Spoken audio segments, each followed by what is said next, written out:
കുറച്ച് നാളുകൾക്ക് മുമ്പ് ഏറ്റവും ചർച്ചയായ ഒരു വിഷയം തന്നെയാണ് പ്രവീൺ പ്രണവിനെക്കുറിച്ച്.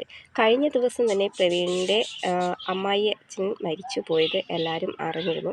അതിനുശേഷം പ്രവീൺ യാതൊരുവിധ പോസ്റ്റോ വീഡിയോസോ ഒന്നും തന്നെ തൻ്റെ ചാനലിൽ അപ്ലോഡ് ചെയ്തിട്ടില്ല.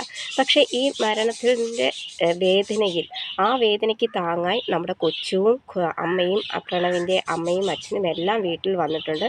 അവരിപ്പോൾ ഒന്നിച്ച് ഒരു വീട്ടിൽ തന്നെയാണ് എന്നത് സോഷ്യൽ മീഡിയയിൽ ആർക്കും വിശ്വസിക്കാൻ കഴിയാത്തതാണ്. പക്ഷെ ഒന്ന് മനസ്സിലാക്കണം, ബന്ധങ്ങൾക്ക് ഏറ്റവും മൂല്യം കൊടുക്കുന്ന ഒരു കുടുംബം തന്നെയാണ് പ്രവീണിൻ്റെയും പ്രണവിൻ്റെയും. പ്രശ്നങ്ങൾ പലവിധങ്ങൾ ഉണ്ടായെങ്കിലും ഒരു വേദനയായ സമയത്ത് പ്രവീണിൻ്റെ അമ്മയും അച്ഛനും കൊച്ചുവും ഒന്നിച്ച് മൃദുലയുടെ വീട്ടിൽ വരികയും അവരുടെ ദുഃഖത്തിൽ താങ്ങായി തണലായി നിന്നത് തന്നെ മലയാളികൾക്ക് കേൾക്കുമ്പോൾ ഏറ്റവും സന്തോഷകരമായ കാര്യം തന്നെയാണ്. കൊച്ചുവിനും പ്രത്യേകം ഒരു ചാനലുണ്ട്, വീഡിയോസും ഷോർട്സും എല്ലാം കൊച്ചു അപ്ലോഡ് ചെയ്യുന്നുണ്ട്. പക്ഷേ പ്രവീണിൻ്റെ അമ്മാവിയച്ഛൻ മരിച്ച ശേഷം ഇതുവരെയും ഒരു വീഡിയോസോ ഒരു ഷോർട്സോ പോലും കൊച്ചുവും അപ്ലോഡ് ചെയ്തിട്ടില്ല.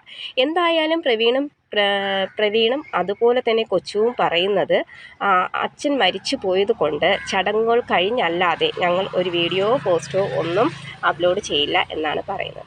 അതുതന്നെയാണ് ആ അച്ഛനോടുള്ള സ്നേഹവും അവർ കാട്ടുന്നത്. കാരണം മൃദുലയുടെ അച്ഛനുമായിട്ട് അത്രയും അടുപ്പവും സ്നേഹവും ആയിരുന്നു. അത് നിങ്ങൾക്ക് പ്രണവിൻ്റെ ചാനലിൽ കഴിഞ്ഞതിൻ്റെ മുന്നത്തെ ആഴ്ച അവർ അപ്ലോഡ് ചെയ്ത ഒരു വീഡിയോയിൽ നോക്കിയാൽ മതി. ആ സ്നേഹം വല്ലാത്തൊരു സ്നേഹം തന്നെയാണ്. ഒരു അമ്മാവി അച്ഛൻ എന്ന നിലയിലല്ല പ്രവീണിനോട് അച്ഛൻ പെരുമാറിയിരുന്നത്, വളരെ സ്നേഹമായിരുന്നു. അപ്പോഴേക്കും അവരുടെ ഈ വേദനയിൽ നമുക്കും പങ്കുചേരാം. തുടർന്ന് കുറച്ച് നാളുകൾക്ക് ശേഷം കൊച്ചുവിൻ്റെ ചാനലിലും അതുപോലെ തന്നെ പ്രവീണിൻ്റെ ചാനലിലും വീഡിയോസ് നമുക്ക് കാണുകയും അതോടൊപ്പം മുന്നോട്ട് പോവുകയും ചെയ്യാം.